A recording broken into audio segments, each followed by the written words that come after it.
എറണാകുളം കുണ്ടന്നൂരിൽ തോക്ക് ചൂണ്ടി കവർച്ച നടത്തിയ ഒരു സംഭവം ഉണ്ടായിരുന്നല്ലോ. അങ്ങനെ കുണ്ടന്നൂരിൽ തോക്ക് ചൂണ്ടി 80 ലക്ഷം കവർന്നവരെ തിരിച്ചറിഞ്ഞിട്ടുണ്ട് എന്നുള്ള വിവരം കൂടിയുണ്ട്. എറണാകുളം സ്വദേശികളായ ജോജി, വിഷ്ണു എന്നിവർക്ക് പങ്കുണ്ട് എന്നാണ് കണ്ടെത്തൽ. അറസ്റ്റിലായ സജി കമ്മീഷൻ ഏജന്റ് എന്നാണ് നിഗമനം. റിയ ബേബിയാണ് വിവരങ്ങൾ നൽകാൻ നമ്മളോടൊപ്പമുള്ളത്. Riya, good morning. വലിയൊരു കവർച്ച തന്നെയാണ്. അപ്പോൾ അതിൽ അന്വേഷിച്ച് മുന്നോട്ട് പോവുകയാണെങ്കിൽ ഒരുപാട് വിവരങ്ങൾ ഇതിന് പിന്നിലുണ്ട് എന്ന് കഴിഞ്ഞ ദിവസം പോലും ഉറപ്പിച്ചതാണ്. എന്താണ് ഈ അന്വേഷണത്തിനൊടുവിൽ ലഭിക്കുന്ന വിവരങ്ങൾ? ആരൊക്കെയാണ് പിടിയിലായത്? തിരിച്ചറിഞ്ഞതാണല്ലേ പൂജ? ഈ പോലീസ് സംഘം ഇപ്പോൾ CCTV-കൾ കേന്ദ്രീകരിച്ച് തന്നെയാണ് അന്വേഷണം പുരോഗമിക്കുന്നത്. അതോടൊപ്പം തന്നെ ഈ കേസിൽ അറസ്റ്റിലായിരിക്കുന്നത് സജി എന്ന് പറയുന്ന വടുതല സ്വദേശിയാണ്. ഈ സജിയാണ് 80 ലക്ഷം രൂപ സുബലിൽ നിന്ന് വാങ്ങാനായി ആ കടയിലെത്തിയത്.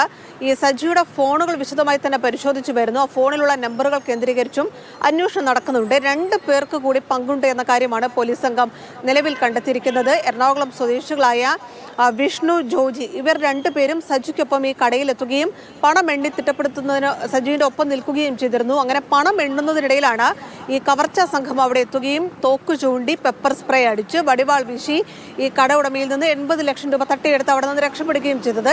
ഇതേ സമയം തന്നെ വിഷ്ണുവും ജോജുവും അവിടെ നിന്ന് കടന്നു കളയുകയായിരുന്നു. പിന്നീടാണ് സജിയെ കടയുടമയും അവിടെ ഉണ്ടായിരുന്ന മറ്റാളുകളും ചേർന്ന് പോലീസിന് കൈമാറിയത്. എന്തായാലും ഈ ജോജുവിനെയും അതോടൊപ്പം തന്നെ വിഷ്ണുവിനെയും കേന്ദ്രീകരിച്ച് പോലീസിന്റെ അന്വേഷണം നടക്കുന്നുണ്ട്.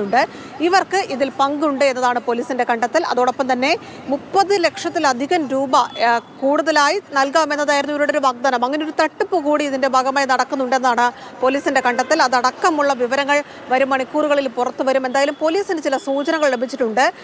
ഇന്ന് ഉച്ചയ്ക്ക് മുമ്പ് തന്നെ ഇതുമായി ബന്ധപ്പെട്ട തുടർ സംഭവങ്ങൾ, തുടർ നീക്കങ്ങൾ പോലീസിന്റെ ഭാഗത്തുനിന്നുണ്ടാകും.